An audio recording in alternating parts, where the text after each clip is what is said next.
Hi there, we're now in part 4 of Reform and Opening. I just want to comment this river elegy thing, the short video we just looked at, talks about the the history of China, and it's an hour-long video. If you're really interested, I suggest you Google it and go watch the video, but I just wanted to show you a little bit of that so that you at least had an understanding. So now we're talking about Hu Yaobang. He died in 1989 mysteriously, and that was one of the things that started this Tiananmen Square thing. And then Zhao Zhiyang died in 2005, two Chinese leaders. Okay, here are two Chinese dissidents, Liu Binyan, who died in Trenton, New Jersey, and Fang Liz, who died in Tucson, Arizona. And these guys both fled to the U.S. after the Tiananmen thing, where they lived out the rest of their lives in exile. In January of 1987, Deng Xiaoping and Hu Yaobang had Hu Yaobang fired from the CCP General Secretary and was replaced by Zhao Zhiyang. Those are the two pictures you just looked at.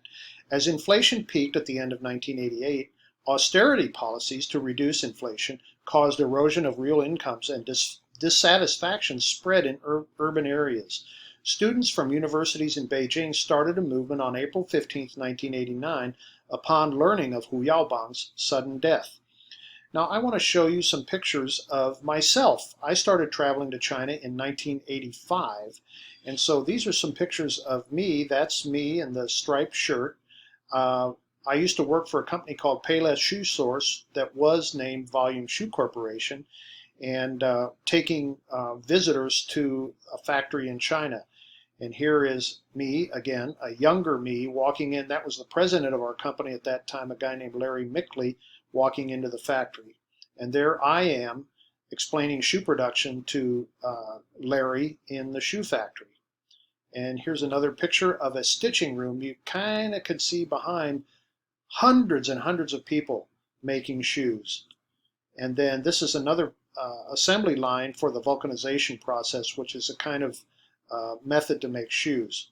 So pictures of myself traveling in China. On May 20th, the government announced martial law, which it had difficulties enforcing. Roadways in Beijing were all blocked by citizens, so the army was stopped in the suburbs, unable to enter the city. Deng Xiaoping and Premier Li Peng both were horrified by the broad public revolt against state and party power. Here's a picture of Li Peng. He died in 2019, just a little while ago. The Politburo decided to clear Tiananmen with military force. On June 3rd, the army once more entered Beijing, were met with resistance again, but they opened fire on protesters. In the early mornings of June 4th, the soldiers forced their way through Beijing, leaving several hundred dead and thousands wounded. The CCP's order to open fire caused widespread outrage inside and outside of China. Zhao wanted to negotiate, but Deng refused. Deng saw Zhao's refusal to back down as a deliberate attempt to split the CCP. Zhao was investigated, dismissed from all posts, and put under house arrest.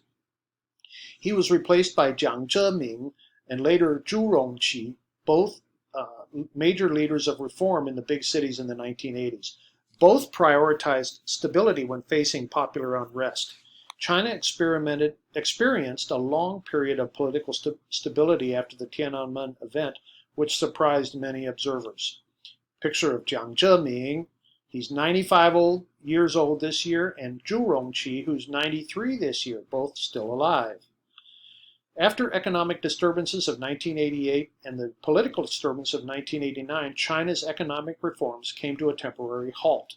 Chinese leaders' violent reaction to the 1989 demonstrations discredited communism in the eyes of Eastern Europe, clearly revealed the downside of one-party rule. Failures in Eastern Europe caused new forms of opposition to Western order to mushroom. Political Islam was freed from its focus on the communist enemy and turned its fight against the liberal West. Economic reform accelerated based on centralization and the ability of inexpensive migrant labor. Amid the bloody chaos of Tiananmen Square and the transformations in the world of 1989, the China model was born. And that takes us to the end of Reform and Opening.